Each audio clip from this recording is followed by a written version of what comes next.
cake, and it had this syrupy, I don't know, it had like lemon and butter, on top of it. It had this cake in a pan type thing. Well, for mom, it would always, And it had this it was always, syrupy, sorry I about don't that. know, it had like lemon. It would always fall. And so what that meant is it'd fall, the cake would fall in the middle and it would all pool. And we liked that. So we'd eat the middle pieces. So we were cool. But this pooling process bugged her. And mother had this orientation of how to make it. It wasn't right, really, how to improve it exactly, but how do I make it right? So she had strong standards of black, white, right, wrong. And so in her process, what she assumed was going on was that we were too loud. So she would always poke things with toothpicks, see if they're made. I remember her cake stuff. And we couldn't run or bounce in the house, or run in the kitchen. We had to be quiet or be outdoors so the cake wouldn't fall. But it kept falling. So I don't think it never did, not until years and years later. She realized somehow that she was using, I don't remember which, but like baking powder instead of baking soda or some ingredient like that that changed the game. Now I tell you that because what she really hadn't done, she just kept doing the same thing again and again. She hadn't figured out what she really wanted and how to solve it. She just had one tool, when the only tool you got's a hammer, every problem's a nail. And so she kept nailing the same thing, hoping to be better. So doubling down on something that's not working usually doesn't work. If it does work and you double down, it does double good. But when you think about next year, I just want to say there are really two major things I want to mention. Um, and the first is it'll make your holidays a lot better if you have some sense of a plan because it won't haunt in your mind. So if you can take some time where you have a moment before the break, family, friends, whatever you do, and really think about what I'm about to share, I think you're going to find it even makes the holidays a good bit better. So there's that.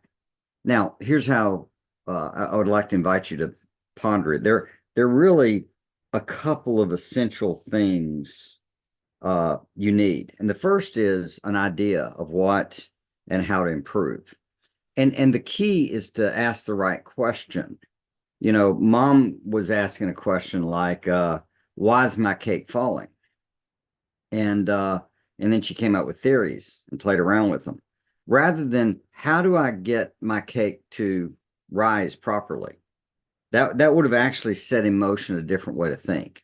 And so for you, when you're trying to devise ideas, what and how to improve, you want to ask something like, what small change can I make that will make things way better?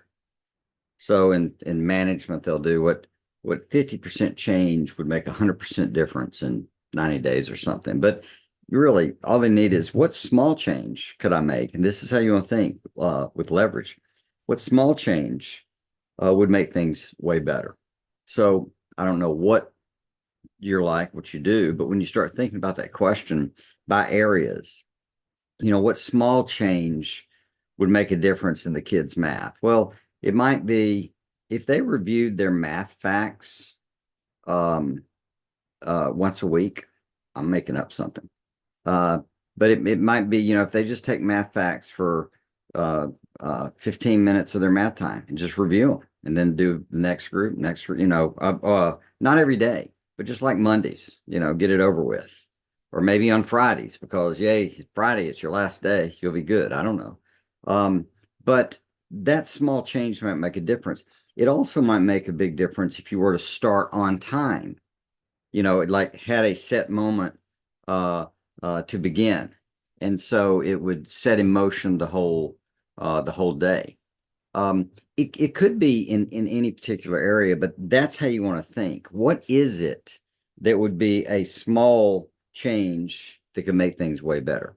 So, like for us, I remember one of them was we started realizing, hey, these kids could actually grade each other's writing, the older ones, or they could tell a synopsis of the day's reading to each other and report, and we can mix that up. So, and that took gave us back time and engaged the kids in learning to help each other. And we mix it up. We do it too. So that's the main thing, the idea. But there's a second part, and it's the word decision. So with decision, I've actually got 3 Ds, 4 Ds in preaching style to share with you. But most people don't understand what it means to come to a decision. And that's what I want to try to encourage you. So if you figure out a small change and make a difference, part of the reason that you don't implement these things is you don't decide. And I want to invite you to decide. So here's what you need to understand. The first D is that the default is no. So whenever you're looking at anything and you haven't decided, that by default means it's a no. So decisions are always they're always yes. You know, even if it's a yes to not do something, but there's got to be a yes there because that's what you're doing. You're deciding. And the way decisions work is you're engaged in a process to come to a place of getting to this yes. So here's the second D, and that is deliberate or consider, but deliberate. So when you're deliberate, you deliberated.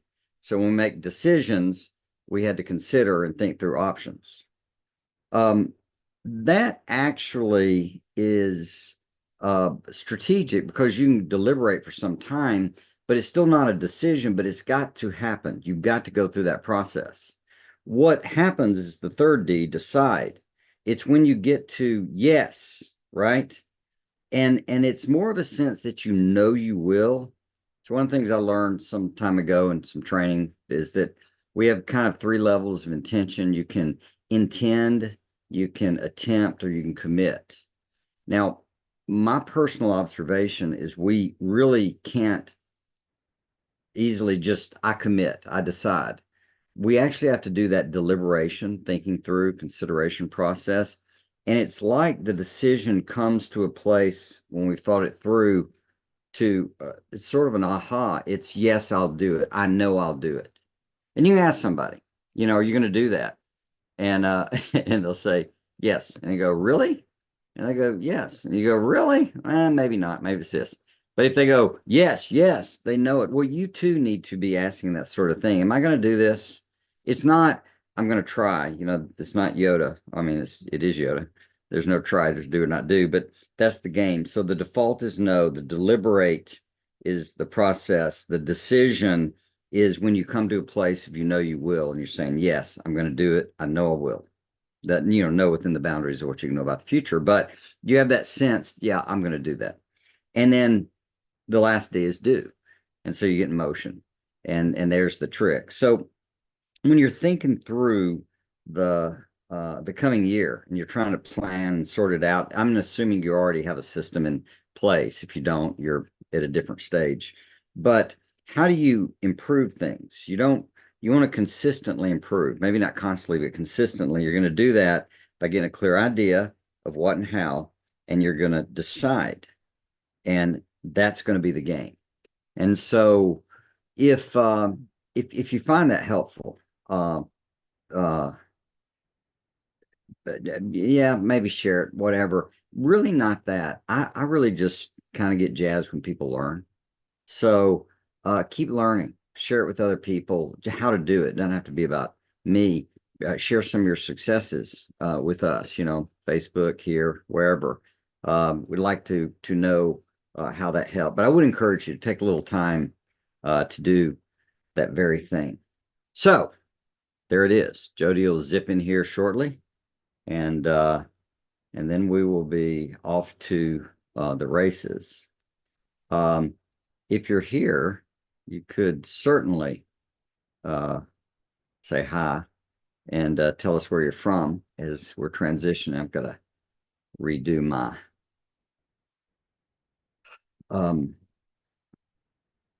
Facebook, my YouTube, so I can see it.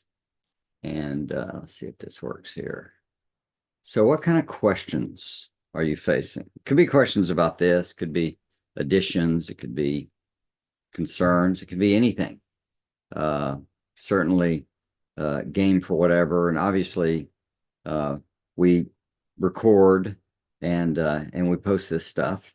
But these questions, as we go through them, sometimes it's the same question, but a little different angle. And getting that insight, in my experience, makes it kind of makes all the difference in the world. So if you have questions, post them in chat, and I'm doing my best to get to the chat. And as I said, Jody will join us shortly.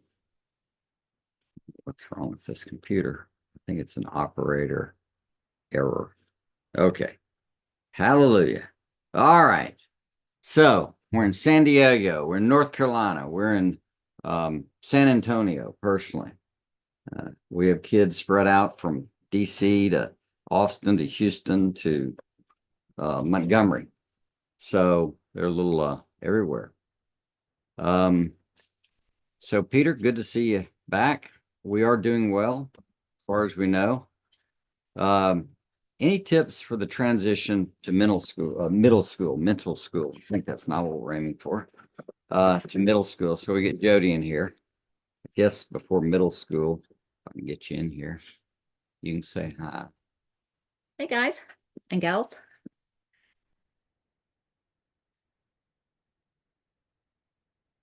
There you are. Yeah. Blurry. You do? Nah, we look delightful. Can you scoot in anymore or not? No, nope. All right, let's go. That's good. All right, so middle school, or actually, did you hear anything I said? Were you listening? No, but you kind of prepped me this morning, but Yeah. I wasn't listening. I got it down to 4 Ds. Default is no, you deliberate, you decide, and you do. So, Okay. I appreciate you for That's good. No. So middle school. So in middle school, and we'll come back to this and think about in any ways that you've changed. You know, when we transition, I gave an example of when we started thinking, I mean, transition improvement. I started thinking about how we got the kids start grading each other or listening to each other's books. So it's a small improvement, a small thing that made a big difference because it freed up time and it taught them a skill, a listening skill, accountability skill, and created a we're all in this together type thing. So I was saying about improving. So the transition to middle school, does that mean what does that mean? Does that mean are they going to school in middle school, or is it an age range? Like are they moving to um more like an 8th grade type math or something like that, or 7th grade? Where's middle school start? 6th grade. Sixth. So yeah, so I grew up more rural in Alabama. We didn't have middle schools. We had junior highs, and so I still have never gotten it totally in my mind. So a little more detail about what you mean by middle school. Transitioning. Yeah, would be Yeah. great. So what? Yeah, because I mean, for ours, they kind of were doing the same. They continued doing the same thing. They just progressed. Yeah. So it didn't change a lot. Their actual schooling didn't change a lot. Yeah, so this kind of, as they age, a lot of that for us had more to do with what they're doing socially and their interactions. Just like, you know, as children grow, when do you let them spend the night? When they go, can they go on an out of town trip, or how they get involved in some civic club or youth group or something like that.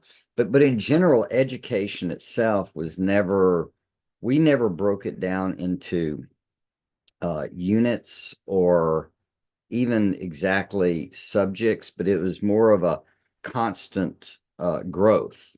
So your transition was you're reading, you learn to read, then you read, and then you're reading more challenging books or better books or variety of books. Sometimes they read them too early. We made them go back and have to reread them when they got older and could understand them. So it was always the same with math. Math is a progression. You're learning things, you're building on it, etc. So it wasn't exactly, in our mind, middle school or high school or elementary or kindergarten. It was more like school. And that made a difference because it allowed the kids to work at their own pace, and things they were not as good at, they could slow down and really learn it. And things they're really good at, they could speed along. You know, our youngest sped along and caught up. Did he pass his older brother? Oh, and yeah, Okay. So he passed math. his older brother in math 3 years back. It may have been two. I don't remember the transition then, but 3 years back in math, but he passed him. I remember him when his older brother was in college taking business calculus, then being on the phone for about 4 hours with his younger brother, 3 years younger, tutoring him on business calculus. But, you know, he's got a math chip or something. So, you know, he finished calculus when he was on his 15th birthday or day before. Now, I say that, and I'm not saying all kids do that. Not all our kids did, but it does allow them to go at their own pace. So that child, Brooks, you know, if he had uh been held into doing it, he would have just been bored to death in the math because he was able to learn and process and progress at a different pace. So we actually kind of discourage thinking about getting through a year and a grade, et cetera. I know things that'll be out there that do it, but we're wanting to build lifelong learners. And so we don't exactly want to think, well, you finished that class and so you're done. I learned algebra 1, so I'm done with it.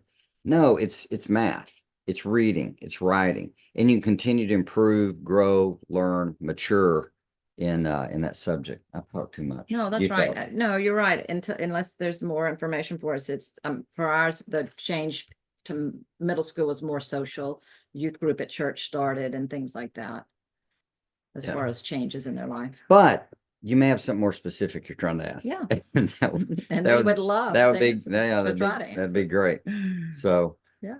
um, so middle school may be too broad, but how do you teach kids about balance in life? About what age can they get that? Oh, I love that question. So, yeah, the middle school years, but teaching at home. Yeah. So we gave you our best shot at it. Let's talk about balance.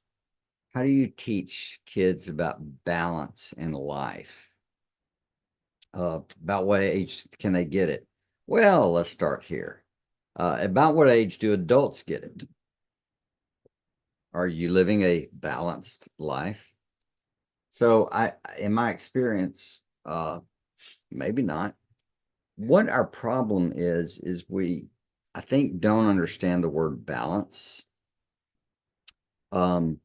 Because balance, what we'll do is we think sort of like scales, and we posit two things that we're trying to balance, like work and home, or something, reading and writing, or something like that.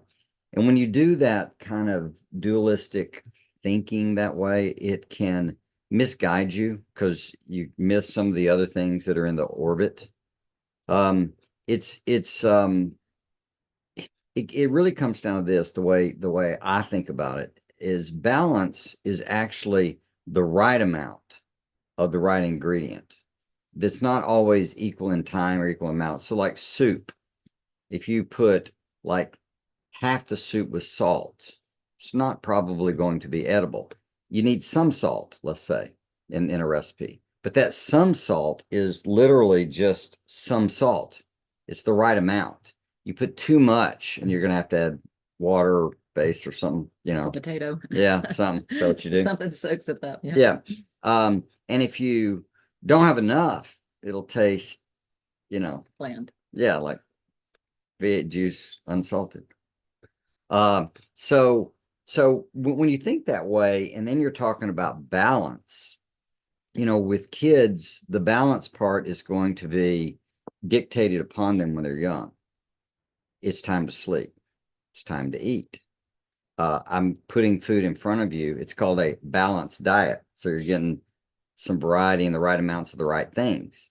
Twinkies only, or nachos with cheese on them for every meal. Not balance, not the right amount of the right things. But a lot of that you just do, and I think model and set up for them to not worry about it. Where kids start getting things generally is going to be, I'm not saying they don't get it earlier, but in terms of a more profound like I understand why it works this way, and I understand this is important, the implications of it, like where it would go.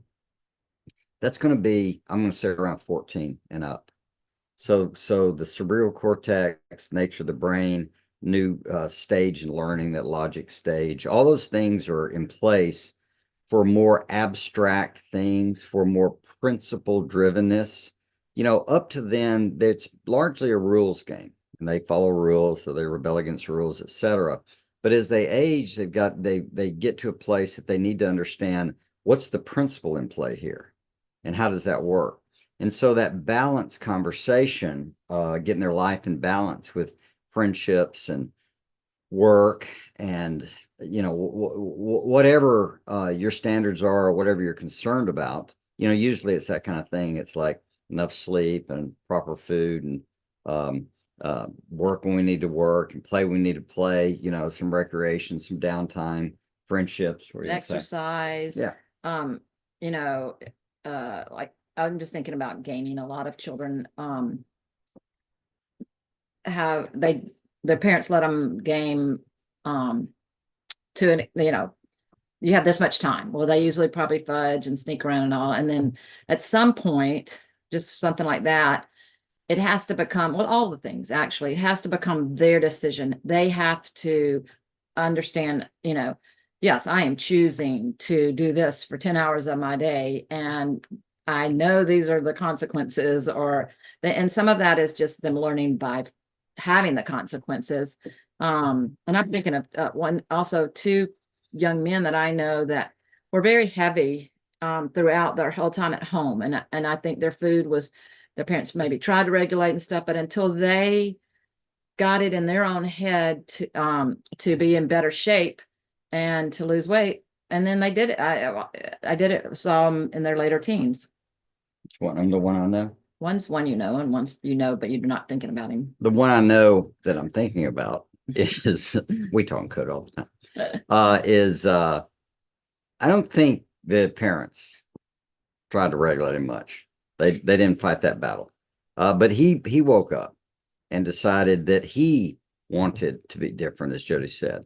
And so he figured out how to eat differently and how to lose weight. And it was significantly overweight. And now he looks awesome and he's doing all kinds of cool stuff. But here's the thing. It's a move from what's called an external to an internal locus of control. So locus is like location, locality.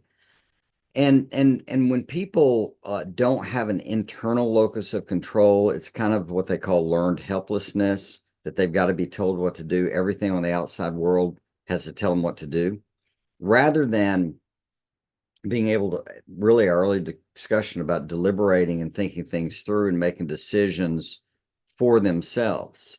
They really have to be guided externally. That's discipline external. But then the self-discipline is when they internalize it and they go, oh, this is my fault, or this is to my credit, or whatever. I am going to now own that. And that's going to be, I'm going to tell you, it's going to be more of 14 and up. It may be a lot earlier. You may have, a moral and ethical genius, but not my experience. My experience is kids at young enough ages get around other kids at young enough ages, and they'll all figure out how to misbehave in glorious ways, because they don't quite have that driving them. They're much more practical and play the way the game goes. Well, and two, I mean, a little one, there's different kind of ages that are like, they really want to please their parents. And that's great. That's a great motivation. But the older they get, just what Fred's telling, you want it to be from that they want to do this for themselves. They're taking responsibility. They're learning, what and the principles behind why do I want to, do this or that, not just because my teacher told me or my mom told me or whatever, but making those choices for themselves as they mature and get older. Exactly. And the horse is dead, dismount. Have we done that one? Yep. So Naomi throws out, my 8-year-old has decent manuscript handwriting, but it seems to have gotten worse since she learned cursive. Should I correct this or just let her handwriting get better over time? That is such an interesting question. Why are you laughing? The get better over time. Well, yeah, that's fair, but that's not what I was thinking about. I was actually thinking about my own experience growing up because I had up through second or third day grade pristine printmanship. And it wasn't so much cursive, I don't think, that got me. Um, and it was more of how fast we had to write, because that block printing, with whatever my tweezer dexterity was slow. And so as I age, especially if you have to take notes, etc., you've just got to move faster. So one of the last words I heard from my dad, we went out riding around. I'd gone back uh, to Alabama, and we drove through some of the area where that had been developed that I hadn't seen since I was a kid, and he was showing me where things were. And he passed about a month later. But in that conversation, uh, somewhere in there, I'd given him something. I don't know what. I wrote a note or something. And he looked at it and he said, he said, "Yeah, you still have terrible handwriting." And his was truly beautiful. It's kind of like we have a letter from a Confederate soldier, or sort of the A relative. relative that had gotten out of the Civil War. But we have a letter where he's writing home to mama, and the grammar in it is awful. It's all mixed up and rough and bad, but the handwriting is beautiful. It was a stress thing. So handwriting is a skill, and if it's legible, I think they're fine. If they're going to be a doctor, that doesn't even seem to be required. However, I'm not sure, even if I could go back and think about it. I think most of our kids' writing is pretty good, isn't it? Compared to us, or is it not? I don't know. I think it's mixed. Well, I haven't seen it, but I was just trying to think through who and what. Um, our handwriting is not that great. Mine, I've learned ways to do it so I can write in all caps, and other things I do where people will compliment my handwriting, not dad, but others. But in general, I'm not sure. I wouldn't see some value in learning to make the cursive look good and the block look good. I wouldn't spend a lot of time on it, but if I could go back and do it again, I probably would have had us stress that a little more. Yeah, that's exactly what I was thinking. All right. Yes, I think We haven't talked about this. I was too lax because I don't have good handwriting. Brett's actually has good handwriting, I think. But It's pretty good. it It's is not like my dad. okay, it is a skill. So barring unusual problems, it can be learned. I would say, yes, I wish that we had stressed it a little bit more, but not crazy, not Yeah, out of it's bounds. not a basis of graduation or getting to eat that night. But so, I mean, I think one easy way to do it is to have like a couple of days a week, your writing needs to be print, a couple of days a week, your writing needs to be cursive, or just mix it up some, just to keep those skills going. Because otherwise, yeah, I don't think they'll get better without some prompting for them to get better. I think we tend to get worse. Yeah, so a couple of things. One is what gets rewarded gets done. So the more we reward bad pronunciation, I mean, honestly, legibility is similar to pronunciation. If you think about it, like sloppy writing and sloppy pronunciation is sort of the same kind of game, because if the goal is to really impact or get someone else to read it or understand it or hear it, that's what it's dependent on. Can they read it? Is it pleasant enough, clear enough, whether words or writing? So what gets rewarded gets done means that if you allow children to mispronounce things, they'll grow up later needing therapy, possibly speech therapy of some type, or they'll just be behind in it. This is sort of baby talk can continue probably way beyond necessary because they're cute and they're wonderful, or you think it's cute, something like that. And it's cute. It's just cute as can be, but it's not cute when they're 20, It's not cute when they're 7 and 8 and 9 either. Okay. So it's I not don't cute. think, All right. but we have a couple of people that don't want to correct So don't worry about that. people because they think it's cute. Yeah. So that correction you say, it's not me and Jimmy is going. It's Jimmy and I are going. You get to correct it. And it may be a pronunciation. It's not facade, it's facade, or something like that. So if there's a little French thing in there. So giving that feedback is a way to reward the structure. So they're getting it. So if neatness counts, and it will a lot in math. But if neatness counts, and it does, learning to get neater is going to be important. But your child needs to also understand on some level, everything's hard before it's easy, but it's easy once you know how. Learning a skill is about practicing something in a way with good feedback to where it becomes automatic. You're not using your will, you're not deliberating, you're not making a decision, you're not doing anything like reading, you're just reading. You've just got that skill down. And it can be writing and the quality of how legible the writing is. It can be a ditch of too extreme, obsessing on it, probably like I did. But it just needs to be in a good range. And in some sense, even that can be improved until it's the point of this is the skill level I want, and I'm great with it. So I don't know if that answers the question or is helpful at all. So what else? Do you want to add anything that, how you think about things and we'll come back to them? I think we can dismount on that question too. Okay. Cool.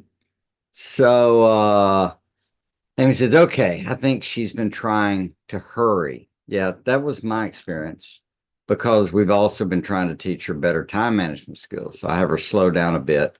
Her handwriting is legible, but not what I know she's capable of.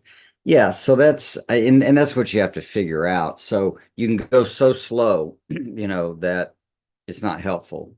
And then you can go so fast, it's not helpful. So that's and I don't quite know the trick to that because sometimes I think some things take time and we are in a hurry world, but I also know some things don't take near the time kids will dawdle and take. And so I guess this is a place for parental wisdom to kick in, to go how you need to speed up. I remember when I switched to a private school in 8th grade, I made so the first math test, first several, they're like 20 questions. And I got 12 right, but that's actually flunking.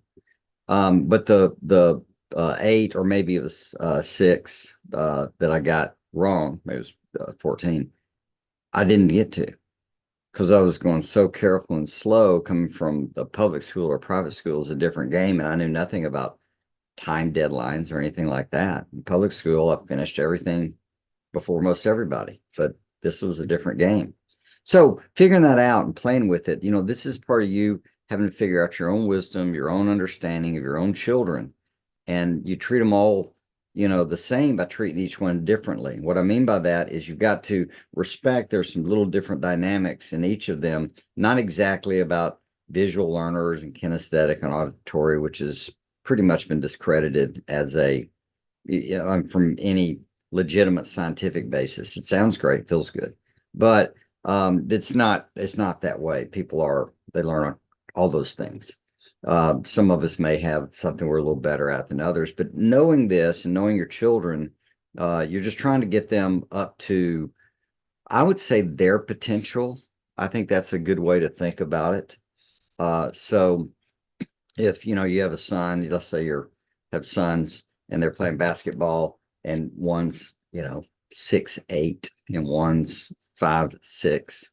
Well, the 6, 8 ought to be working on dunking, but you wouldn't particularly want to do that for the 5 foot 8 one.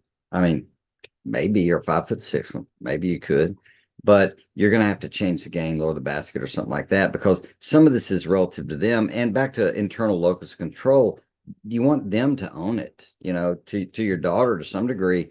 What quality of handwriting does she want?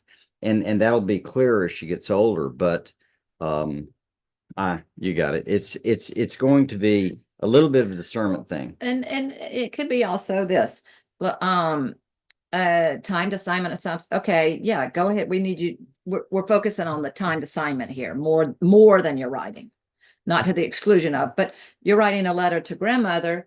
We would like it to be very neat and pretty, and you would too, and that kind of thing. Yeah, and that's a good thing to understand. So a draft, you can be sloppier, but when you're turning an assignment, you want it neat, you want spelling corrected, etc. So if it's a handwritten thing, Yeah. it needs to be neat. And and they've got forms to do all their life, so they really need to, please print, please make it legible, because then you're not gonna get your license or some certification or Medicare or whatever you're doing.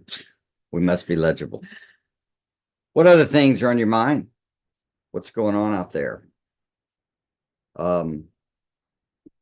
It's quite an interesting world with homeschooling, taking a continued, growth prominence type thing, because with what happened with COVID and the lockdowns and the lack of interaction on the way those systems work, and then people tried to homeschool and didn't understand what it really was, like when we put them in front of a screen, it works out. There's a little more to it.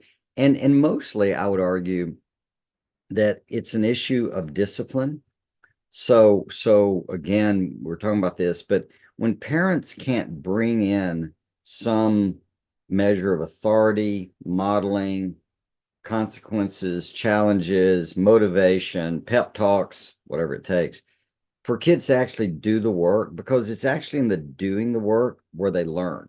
Like if you wanted to learn to swim, you can't simply have someone explain it to you or read about it in a book or watch a movie. You actually have to go through a process of getting in the pool and moving your legs and actually learning to swim. And a lot of this is that way. There's an engagement, an activity of an involvement on any of these subjects that makes all the difference in the world for us. And so you don't want to underappreciate what that means, especially as you're developing skills so they become automatic. Speed of access, do it that quickly. They can read that way. They can write something. They can get it in motion. It's true of most. It's true of most every subject out there. And I think we underplay the power of what that accountable relationship is between us as parents, teachers, headmasters of our home schools, and the roles the kids play. And some are going to be more prone to cooperate in the system, some less, but long term, they all quite can benefit. It's quite striking how these essential ingredients they need, especially around the ability to read, the ability to write, and the ability to cipher or do mathematics.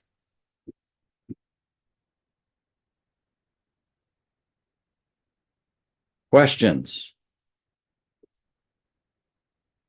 I know folks are out there. So what question? Sorry about that. What question? You come back online? Yeah. What? Now you got me doing it. What the hell? So Time of what question, here's the thing about questions. Asking a question that you don't know the answer to is the way to go.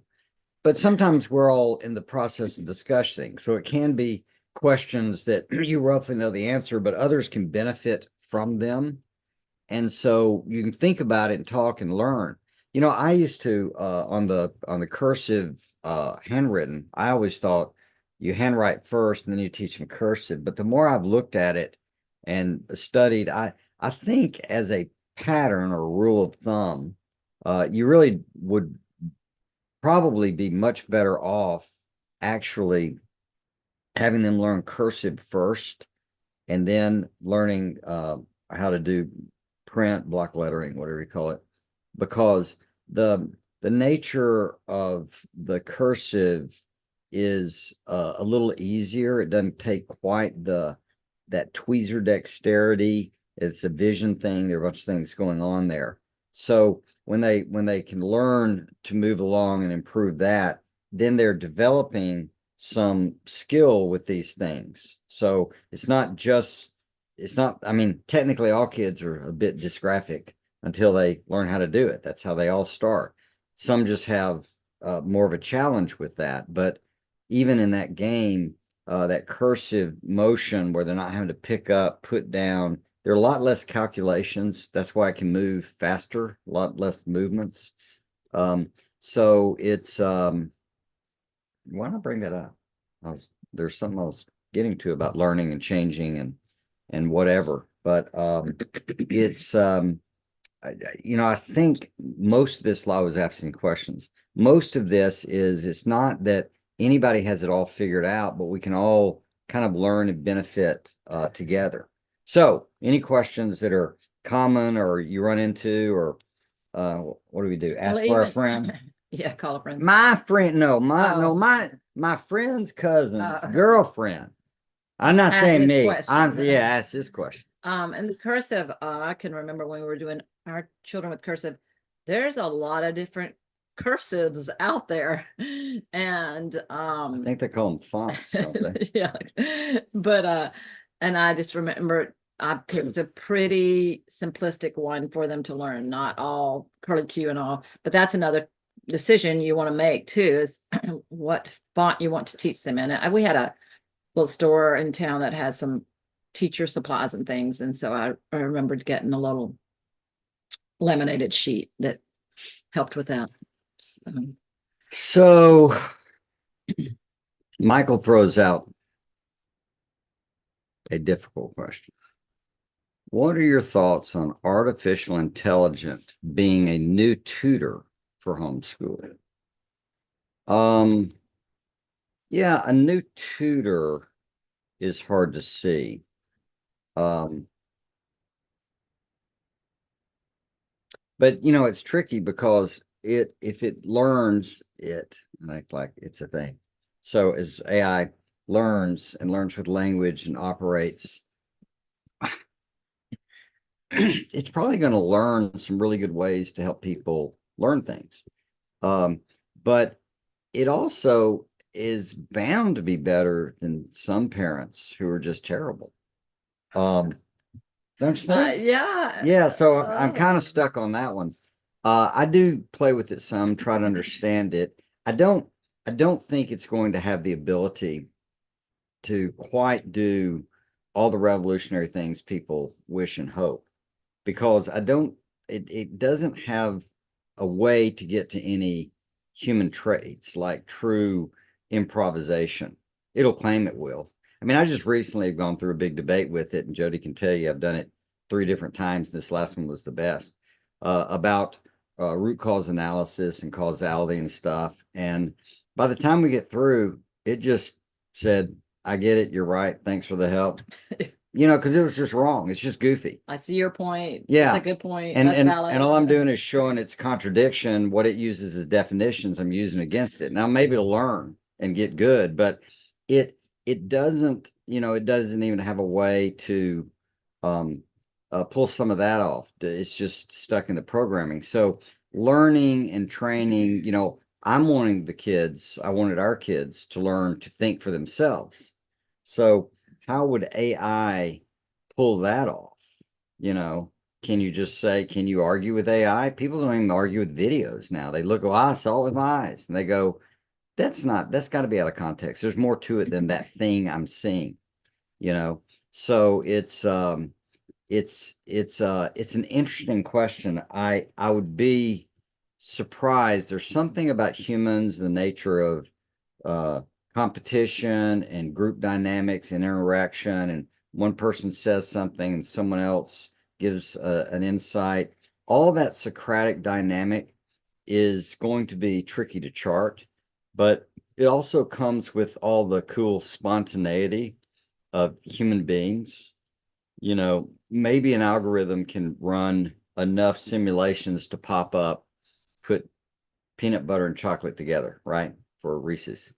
But probably not. There's something more to this game of being humans, the way we are inventive. I mean, the way I understand it, when I look at Genesis, for example, it looks to me like when it says we're made in the image of God, um, all we know in context about God, pretty much, we know he thinks, we know he speaks, according to that passage there, but all we really know is he creates. So I would argue that if we're made in his image with that bit of information in context and what they call the progress of knowledge, progress of language, um, this unfolding that way would tell me that what's in mine, all I know so far in Genesis is that we would be like in his image would be sub creators. We're made to create stuff, sometimes bad, sometimes good, but we're inventive. We take nothing and make into something, not ex nihilo, but it's not a chair, then it is a chair, right? So there's something about that creative piece of human beings that is bound to affect the learning process and what we're up to. Um, but once a person knows how to learn, they can use all these tools. I just recently taught myself a lot of physics for no reason I want to share, but I was trying to make some sense of some other areas. And so Khan Academy, I called it engineering friend. I said, teach me physics. So we talked on the phone for a few hours, but then I went to Khan Academy and started working out about net force and leverage and how the formulas work and all that fun stuff, because all those things, if someone knows how to learn and is motivated, they can learn. So a motivated person can learn all kinds of stuff through AI and through the other things available. But in terms of the teaching thing, I think we're going to have to watch that. But it would not be surprising to me if it figures out some pretty good ways for human beings to learn really on the factual level, data, knowledge, the creative, inventive, individual, unique voice, imaginative, like literature and all. Uh, it's hard to see. Oh, Hard to see. yeah, I would say, go slow there. It might be more of a tool for. Well, no, he's not even I suggesting know, using I it. know. He's I'm just saying it. If asking the somebody asks, question. and maybe for the parent, it might be more, the teacher, it might be helpful. But like if they're doing a writing, they wrote something and you say, well, what could make this better? Well, you want them to think of that. You don't want them, well, let me see what No, AI would say that's a makes great it point. better. We had one of our kids, I shan't mention which, who I'm sitting there reading something and I go, that's not this person. And I literally pulled out almost a paragraph and searched it online. This is years ago. And I found it. It was copy and pasted. So then there plagiarism, not thinking for yourself, not understanding the process, not developing your own skill, uh, gets to be a little tricky as far as that goes. And if they rely on that and it sounds good, it's like, did you make it? No. Did you learn anything? Maybe not. And yet, I've started teaching my granddaughter to how to make up stories. So I created a little book on how you do a hero and a villain and other stuff. Maybe I should share that someday. But she did some ingredients with her aunt, and I took it and I told AI to turn the elements I gave it into a story, and it did. And then I said, make a longer one, and it did. And then I had this idea. I said, write it in the style of Dr. Seuss, and it did. And I sent it to her, and she sent me a voice message, and oh, Grampy, this is perfect. I love the rhymes and the this and that. And it was just so, she just loves it. And then read it to one of the other kids, and he's all caught up in the story about how bad that sinister person is. So there are these things that it does that's really quite cool, and yet, what is going to happen in the course of time to a loss of skill?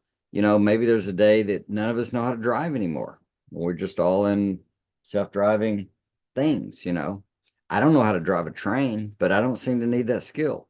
So if there are skills that go away that we just don't need, I don't know how to, make a horseshoe, but I don't seem to need that skill. So understanding, what's up with that is important.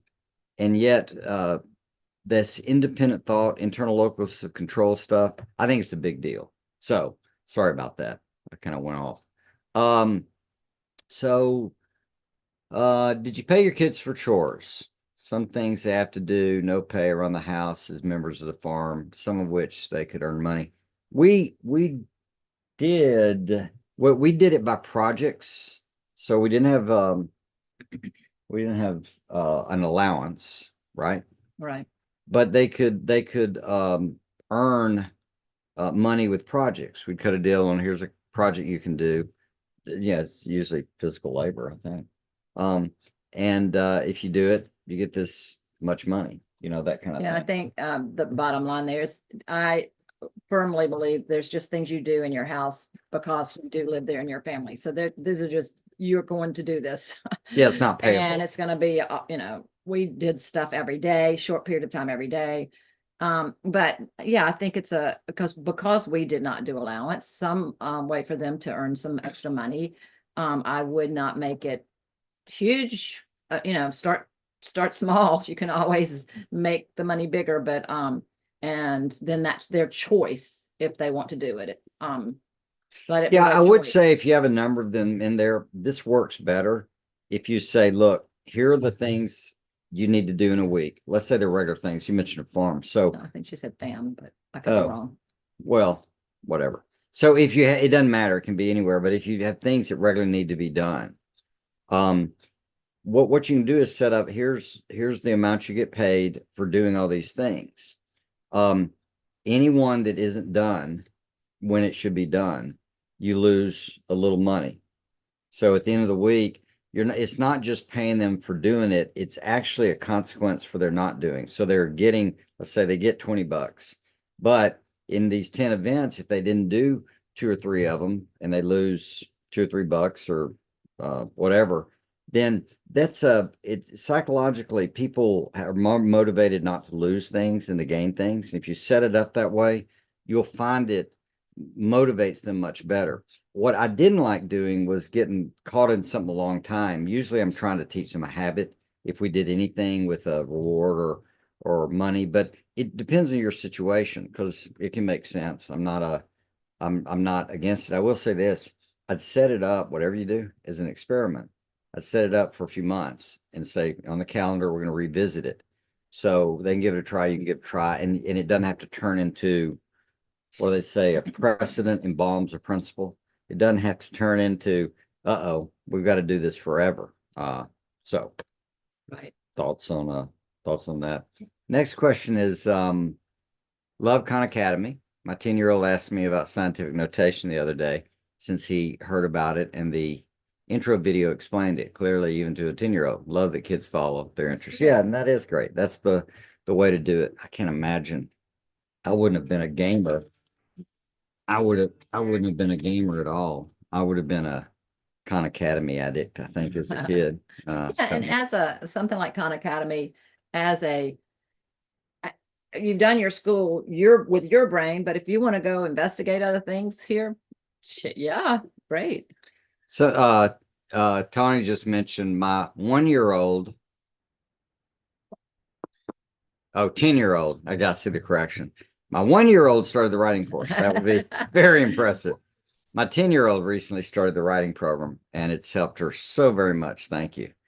And yeah, that's that's awesome. And it's so gratifying to see that. I taught a men's group this week and I told them, I said, I realize I don't like to teach as much as I like to watch people learn.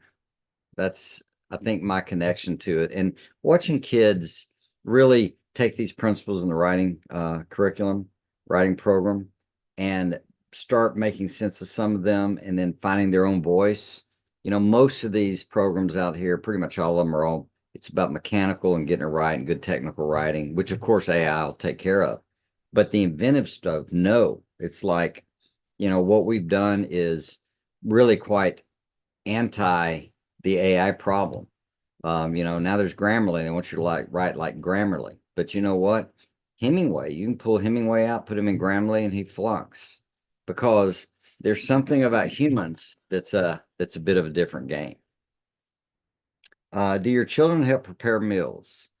So, or did your children help prepare meals? Well, I'll answer that. Um, Did I not help prepare meals? No, you know what? They help like set the table I and grew things up. like that. So no, not that much. I wish that I had done more of that with them helping with the actual food prep and more teaching them to cook and stuff. So that is an area I would totally say, go for it. Yes, help them prep the meal. And But you know, this is a really important point to end on, because part of what you're doing is you're trying to give them permission to go beyond you. You want your children to exceed you. So Jody, growing up, never had any instruction in the kitchen. Mom pretty much went to the grocery store that afternoon for the meal that night. It was mostly stirred and heated, or I don't know, something like wasn't that. a lot of prep. Yeah, you know, more Thanksgiving or Christmas, there's more, but not much at all. But Jody just had no training on that, so she's had to learn. Well, so I come up through not much training experience with music, but I get a guitar, I learn a few chords, we sing a few songs, and it gave permission to the kids, and they're much more musically inclined, and most of them Yeah. play instruments and other stuff like that. So it's not like you have to do it perfectly, but some is good, more is better. And so thinking about intergenerationally, what for the next generation next are you trying to introduce? Might be some art, might be some logic. It might be, who knows what wasn't a part of it. But I think the cooking and meal prep is that kind of thing too, you know. So And even involved in planning it and all. Hey, I want to end really quickly on a Christmas tradition. Can I tell them about something we did? That's fun. That was fun. I guess if I hadn't told about it. I don't think you did. This just came to my mind because because I was trying to decide whether to do it for grown people this year. Our kids really loved this. It was just kind of funny. We didn't, all the gifts came from us. So no judgment on Santa or anything. We just didn't do that. So as we got them, I would wrap them and put them under the tree. But the kids could figure out what Legos sound like or what, And so I started, I don't know. So they were all busy trying to guess what they're getting. So part of the fun was but what I did is their names were not on the gifts. I had a code and I made up character names every year. Maybe it was cartoon characters they liked, or maybe it was Lord of the Ring characters or whatever. So my son Forrest, instead of being Forrest, he might have been Legolas, but he didn't know. They didn't know. And so there were as the presents grew and I wrapped them, they just had the best time up until Christmas morning trying to figure out what's in this box. And usually that morning they would have a theory. You're Legolas and you're and then I would even throw in some Frodo fake, and you're whatever. I'd even put in some fake people too sometimes, or different things, just to really throw them off. Yeah. That is just something they've talked about throughout their adult. And that's totally Jody doing that was thing. just a silly nothing. Yeah. So that's fun. Yeah. So she coded it. And of course, in our context, the presents were out for a week or two. That was the fun. And so then they would go, and it's, it's the Snow White and the Sleeping Beauty. Yeah. Whatever. Who's Joe Biden? But Trump. keep that master list, because then you'll be in a whole lot of trouble. Oh. All right. It was quite a joy. We hope you have a great weekend, and we'll be back next week.